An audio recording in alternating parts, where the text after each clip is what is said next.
盐水季坡径，盐水季坡径，现在叫做大众庙，大众庙。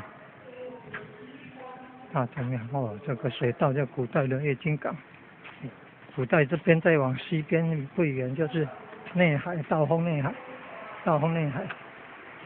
然后盐水月经港在清朝的时候是第4大港，全台湾第4大港。一回2路3门甲是月经港，盐水月经港排第4大港，在古代是重要的地方。后来的可能是因为那个洪水呢，造成那个什么河沙淤积啊、泥沙淤积啊、港道淤浅啊，才会造成没落。后来也有天新生地了，然后海岸越来越出去了。今天呢，金陵太子宫庙太子爷宫提供神尊出行绕境活动，5天的第2天，在盐水地区有到大众庙了。